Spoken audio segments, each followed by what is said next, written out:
প্রিয় দর্শক, অবশেষে কিন্তু আমরা দীঘলদ্বীপ হাইকিংয়ে সফলভাবে আমরা যেখান থেকে যাত্রা শুরু করেছিলাম দৌলতপুর দেয়াড়া স্টিমার খেয়াঘাট, আমরা অবশেষে এখন বাজে কয়টা?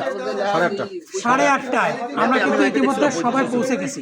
আমরা মোট রওনা করেছিলাম 25 জন, তার মধ্যে আমরা ট্যাক্সি 9 জন এবং একজন আছে দুধবাত মানে হচ্ছে সে মোটরসাইকেল নিয়ে আমাদের সাথে ছিল, সে ক্যামেরাম্যান হিসেবে আছে। আমরা মোট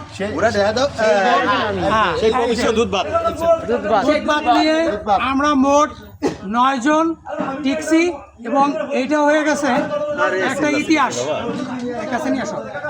এটা হয়ে গেছে একটা ইতিহাস, মানে দীঘলদ্বীপের ইতিহাসে হাইকিং করে এই যে 38 কিলোমিটার সকাল 6টা থেকে সকাল 8টা থেকে রাত 8:30, তার মানে 12.5 ঘন্টায় আমরা টোটাল এই দ্বীপটা রাউন্ড আমরা একেবারে নদীর পার কেন্দ্রিক আমরা এসে পৌঁছাইতে সক্ষম হয়েছি।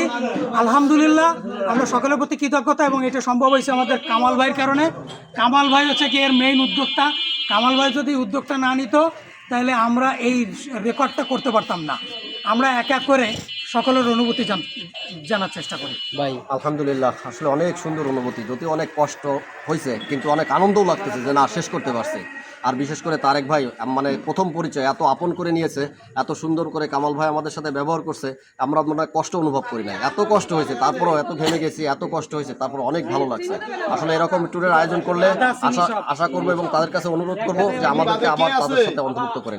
ধন্যবাদ সবাইকে।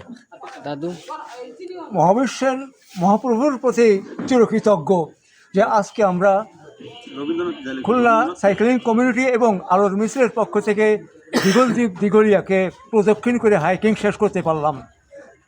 আমরা আগামী দিনে এই প্রকল্প আরও দূরে এগিয়ে নিয়ে যাওয়ার জন্য প্রত্যাশা রাখি। সবার প্রতি চিরকৃতজ্ঞ এই জন্য যে আপনাদের দোয়া এবং শুভকামনা না থাকলে আমরা এতগুলো একটা ইভেন্ট শেষ করতে পারতাম না। সব সময় আমাদের পাশে এভাবে থাকবেন এই প্রত্যাশা করি। ভালো থাকুন, সুস্থ থাকুন। ভাই আপনি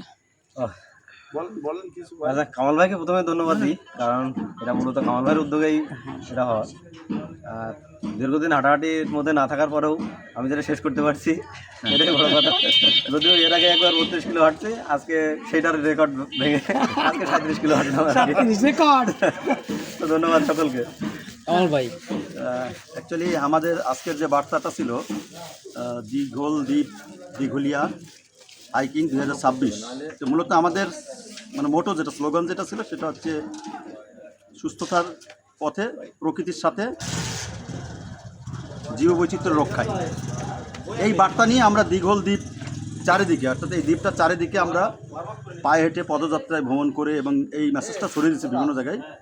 তো আমরা চাচ্ছি এই মেসেজটা আরও সামনের দিকে ছড়িয়ে যাক, সেই কামনা থাকলেও আশা করছি দ্বীপবাসী আমাদেরকে এই মেসেজটা ছড়িয়ে দিতে সহযোগিতা করবে। ধন্যবাদ সবাইকে।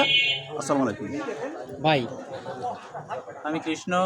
ইতিপূর্বে আমি হাইকিংয়ে বেশ কয়েকটা ইভেন্টে অংশগ্রহণ করেছি এবং আমি নিজে খুলনা থেকে কুয়াকাটা এবং দাকোপে 3টা দ্বীপ হাইকিং করেছি। আমরা নড়াইলে হাইকিং করেছি। তো আজকে আসলে একটা টিমের সাথে হাইকিং করা, বিশেষ করে আমাদের খুলনা রানার্সের কামাল ভাই এবং আলোর মিছিলের তারেক, দুজনের অনুপ্রেরণায় এই যে সিনিয়র জুনিয়র সবার সাথে সমন্বয়ে সুন্দর একটা হাইকিংয়ের দিন, ট্রলারে বসে খাওয়া, দিঘুলিয়ার একদম প্রত্যন্ত গ্রাম ঘুরে ঘুরে দেখা, এটা সত্যি অসাধারণ অনুভূতি। সবাইকে ধন্যবাদ। আশা করি এ ধরনের হাইকিং অন্য অন্য জায়গায় আবারও হবে। ধন্যবাদ। আসসালামু আলাইকুম, আমি শাহিন। সব থেকে ভালো লাগলো যে টোটাল এই যে দ্বীপটা দিঘলিয়া দ্বীপ, এই দ্বীপটা 37 কিলো রাস্তা শেষ করতে পারিছি। এই জন্য সব থেকে বড় আনন্দ লাগছে যে আমরা প্রথম এই হাইকিং করে 37 কিলো রাস্তা এই দিঘলিয়া দ্বীপ দক্ষিণ করলাম।